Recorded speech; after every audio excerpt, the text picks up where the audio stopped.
Why leave the self-proclaimed greatest country in the world?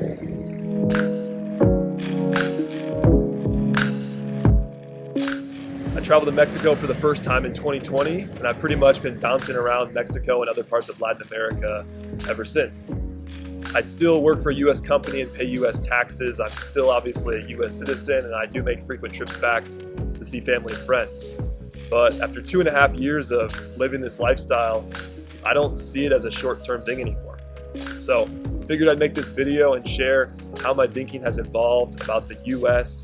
and living abroad over the past couple of years, and hopefully share some insights in case anybody else out there watching this might be considering doing the same thing. American exceptionalism.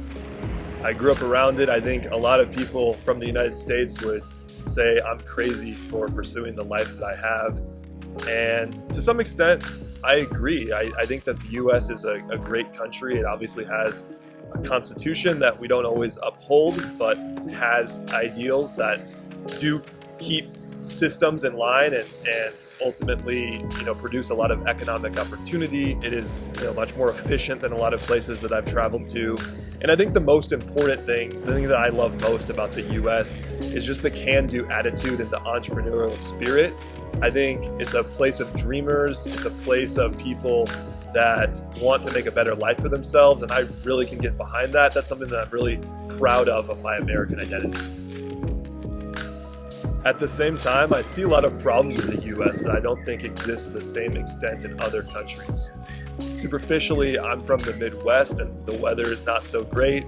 Obviously, things are getting very expensive. The cost of living is very high. Inflation is rampant. The cities are generally very unwalkable. You almost need a car to get around.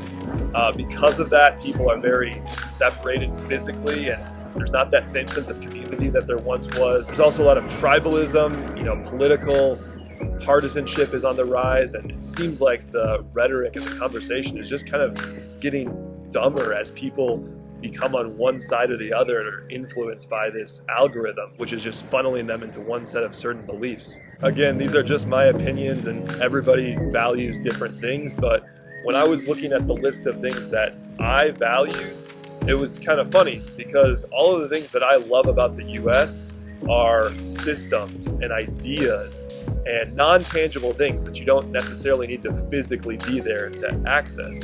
And most of the things that I don't like about the US are physical, tangible things, the day-to-day quality of life that you experience. By removing yourself from that physical environment, you're freed from that bad weather, those unwalkable cities, the unfriendly people, the high costs, etc.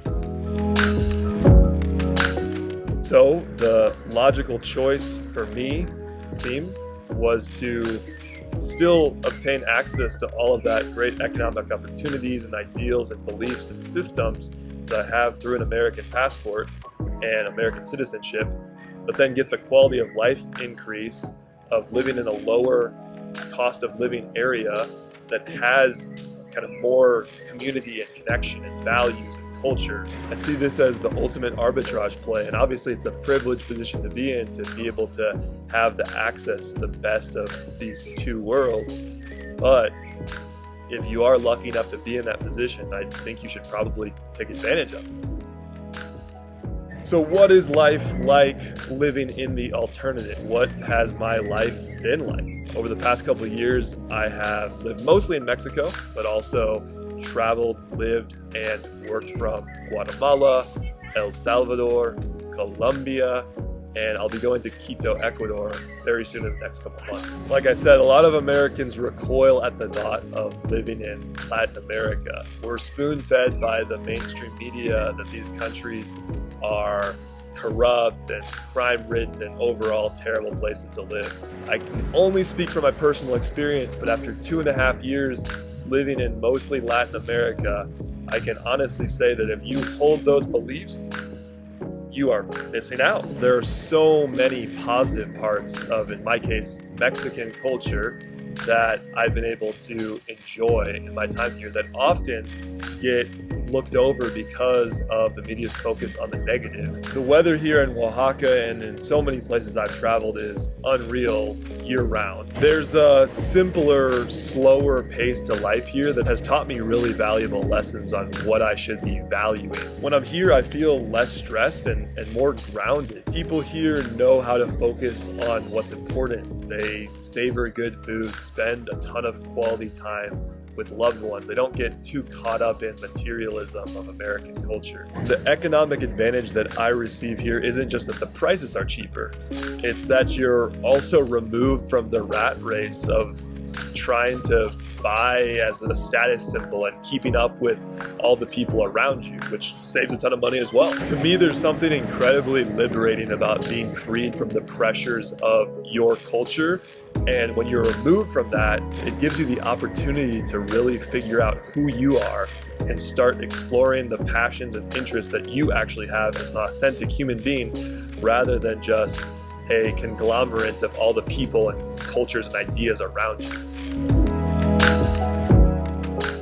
So yeah, I've been here for 2.5 years now. In 2021, I saved 68% of my income post-taxes. In 2022, I saved 81%. Trying to beat that this year in 2023. A lot easier to do here than it would be in San Francisco. And of course, Oaxaca lacks the networking and career advancement that maybe I would get in San Francisco or New York. I've chosen to trade that off for better food and better weather year-round and kind of a simpler style of life. Don't get me wrong, I go hard in my job too, and I love what I do.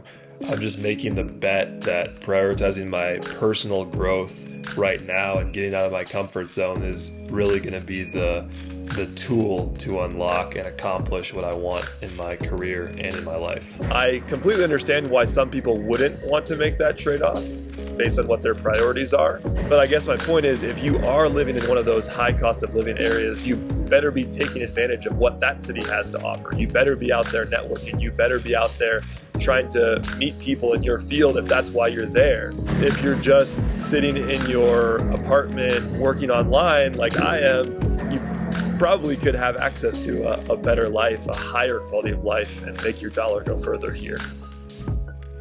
In conclusion, at some point, I might choose to not make that trade-off and focus on other priorities in my life and be in a different place. But for the time being, what keeps me here, the best part of this lifestyle is the freedom and perspective that it provides me. Like I said, there's just something incredibly liberating about being freed from those social, societal, cultural expectations. A great example of that is I learned Spanish from basically zero here.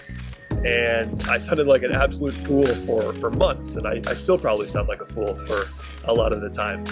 But you laugh it off and you learn that it's not the end of the world if you can't say something, and to not care too much about sounding good or caring what people think. That practice of learning Spanish and being able to be okay with discomfort, I've probably flexed that muscle of not caring what people think 100 times a day. And I think that's a great example of how getting out of your culture and out of your comfort zone can teach you to be more comfortable in uncomfortable situations broadly. And if you are going to do this, I think it's important to go all the way in and not live a touristy life and really try to understand and embrace the local culture and getting out of your bubble, because you can still, in certain places in Mexico and Latin America, be in your same cultural bubble just with a bunch of tourists that are doing the same thing that you are. So anyways, I try to live a pretty normal life here as much as I can, and I think that's taught me so much more in a very short period of time. So anyways, I hope you enjoyed this Oaxacan sunset behind me. If you are considering potentially living this sort of lifestyle, reach out. Honestly, this channel gets very minimal views. I just make these for fun. If you do happen to see this, my email's in my YouTube bio. You can reach out, and looks like the sun set and you can barely see me anymore, so that was perfect timing. Feel free to subscribe, comment, and everyone have a great day. Until the next time, peace.